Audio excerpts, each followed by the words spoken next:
Hello, what's up? Hello Philippines, hello world. Nandito na naman po tayo para mag-react at mag-comment dito sa isang video. Tungkol naman ito guys, dito sa pinagmamalaking alas ni Maharlika.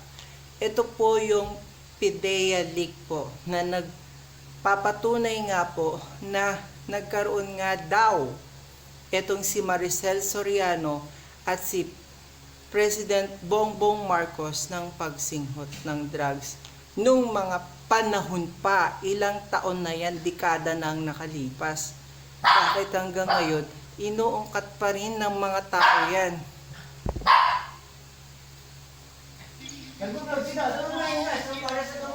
At dinescribe under oath ng confidential informant at tinutukoy doon ang isang politician na si Bongbong Marcos na sumisingkot ng illegal drugs, si Maricel Soriano at iba. O yan. Ngayon, sinasabi nila, iyang mga issue niyan, ay napakatagal na niyan. Diyos ko po, suminghot si Maricel at si Bongbong Marcos. So sige nga, ano bang mas pipiliin nyo? Yung suminghot pagkatapos natulog o yung pumapatay ng mga tao dahil maraming nahuling nagdodroga kuno? Mamili kayo kung sinong pipiliin nyo. Napakatagal na ng isyong yan eh. Dumaan na ang President Rodrigo Duterte. Bakit hindi nyo inungkat? Ano to? Planado? Sinadya nyo ganito ang mangyari? Point. Nag-isip ako, ito muna ako ang pipindaw nito. Kayo nandyan. Ako yung nasa labas. Pero ako ang nakapirma. Magdidinay kayo. Ako ipit. Ba't yung didinay? Sasabihin ko kayo, hindi ko alam. Diba? Dahil mag-iipit tayo. So ngayon, nagdadadaldal ka ngayon, Morales. So pag idininay talaga yan ng mga may kinalaman dyan, laglag ka dyan. So kahit yung ebidensya mo sabihin, pwede na lang palabasin na hindi talaga totoo yan. So ikaw talagang may ipit dyan. Kung ikaw, sana nanahimik ka na lang dahil yung nangyari naman na yan, wala namang nasaktan, wala namang namatay, wala namang pinatay.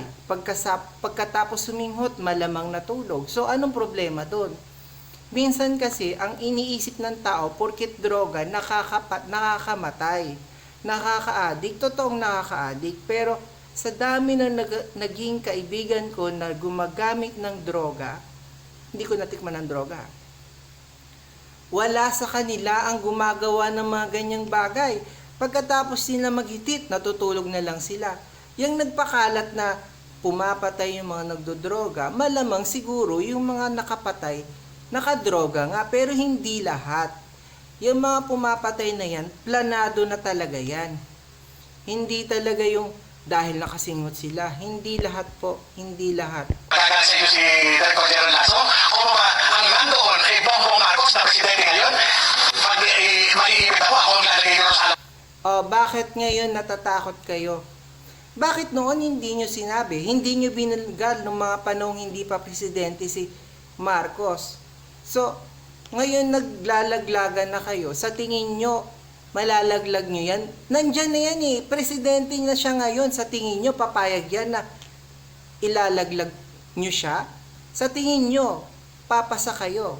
Presidente ang kalaban nyo. Ano, EDSA people power kayo? Kung papipiliin ko ang mga tao, anong mas gusto nila? Yung suminghot lang at natulog na? O yung kada araw may pinapatay? So, di ba? Ang daming issue ni Duterte. I-issuehan nyo ngayon si Marcos na nagtatrabaho at maayos naman.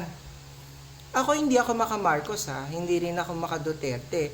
Pero, pangit talaga yung pumapatay ka ng tao. Kung meron ka ibang paraan na magagawa para masugpo itong drugs na to, gawin mo. Hindi yung kamay na bakal ang gagamitin mo. Mahirap po yun. Hindi lahat mapapasunod mo. Mas, kung sa tutuusin, kung ako siguro tatanungin, mas maraming dapat imbestigahan dito kay Duterte kaysa dito kay Marcos. Kasi mulat sa pool, alam na natin, kilala na natin si Marcos. Bata pa lang siya, tatay pa lang niya si Ferdinand Sr., kilala na natin siya. Pero si Duterte, kailan lang natin siya nakilala? Kilala siya sa Davao, pero kilala rin siya sa kasamaan niya sa Davao. Hindi rin naman lahat ng taga Davao agree sa kanya eh. So, yung nangyayari ngayon, sa tingin ko, planado to. Talagang sinadya nila na ngayon ilabas ang mga ganitong bagay para magulo ang investigasyon ng ICC, pero sa tingin ko, hindi na mai-istorbo ang investigasyon ng ICC dahil dire-diretso yan. Sana nga po, magkaroon na ng solusyon itong sa ICC para makulong ang dapat pakulong, managot ang dapat Anin, sabi yung malaki kalawa to, Your Honor. Kawawa naman po ako dyan. May pamilya rin po ako. Ako ang unang statement na yan, sabi lamang po nung trabaho ko. Nagkataon, naging President Bongbong Marcos. Paano kung isang ordinaryo tao lang yan, hindi pindaw niya? Totoo naman talaga yan eh. Kung ordinaryong tao yan, bring down talaga yan. So inaalala mo yung pamilya mo. Nung hindi pa presidente si Marcos, sana nilabas mo na yan. Mas malaki ang palag mo. Eh ngayon nang kinalaban mo presidente, sa tingin mo, anong mangyayari? Sa tingin mo lang, anong mangyayari sa'yo? Mag-deny lang yung mga inaakusahan mo, wala ka na eh, laglag ka na. Sinong magliligtas sa'yo? Si Maharlika? Pupusta ako. Walang mangyayari dito sa PDEA Lake na to. Makukulong si